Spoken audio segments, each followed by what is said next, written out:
section. Today I'm going to talk about how to do a French braid. We'll talk about a couple different ways to do a French braid. I've heard people say they don't know how, and I just think that it's such an easy braid to do. And so if you don't know how to French braid, today's your day. You're going to go to bed tonight having learned. Alright, so you take a chunk of hair. Again, you can do this at the bottom. You can have somebody flip their head upside down and do it the other way. You've probably seen braids like that. You typically see them in updo. You could start at the top, start at the bottom, have a bun in the middle, start here, go diagonal. So it's a very flexible braid. So I always start right here, break it into 3 sections. The biggest key to braiding, again, is how you put your hands. So to do a regular braid, I start on the left side and I'm going to cross it over the middle. And then, so you should look like this, and then you're going to cross this over the middle. So that's what that looks like when you do that. When you get here, I always adjust my hand positioning so I can really choke up on the hair so it's right here. So I do that. I grab this middle strand with my 3rd finger and just kind of sit there.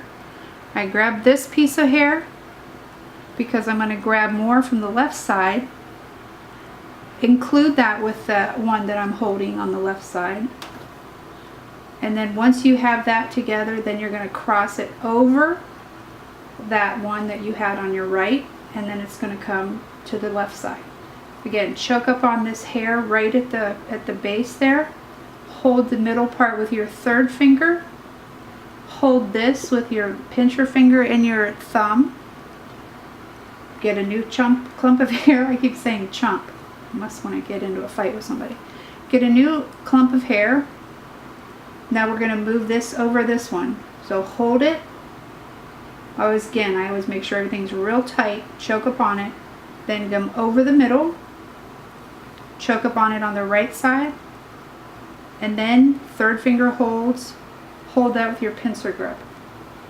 New hair. I always get it with my thumb. Include it with this bunch of hair. All I'm doing is just brushing excess hair away. I have this new clump over the middle, and then I'm, choking up on this hair.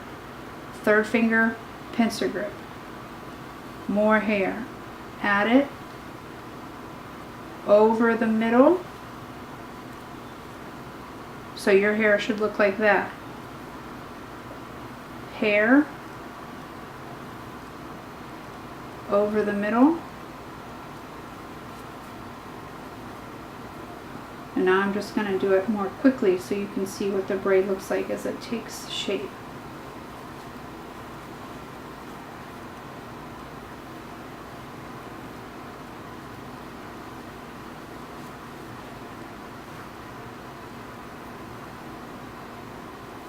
You will see different looks to this braid because people go back and what they call pancake the braid, where they pull these different parts of the hair out, and so you'll see it can look very different, as you can see what that looks like. But sometimes with sports you'll see girls or ladies have it real tight because they don't like it. It's not really a fancy hairdo, it's just more of a utilitarian type of hairdo. So braiding all the way down.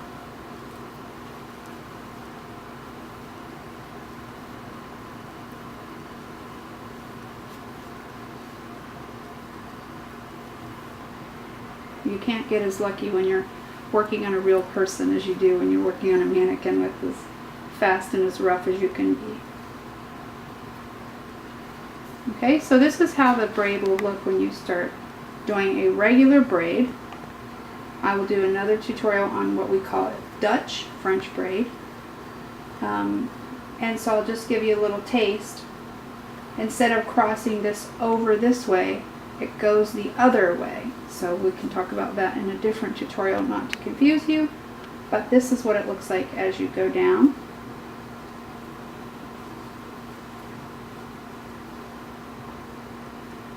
I'll stop pretty soon here so you can see that. You've probably seen hairdos that people will get to the bottom of a braid and then they would do a different type of braid. So they might finish this up with an infinity braid. Once you get to the bottom, it's just a matter of braiding regularly because you have no other hair to bring in.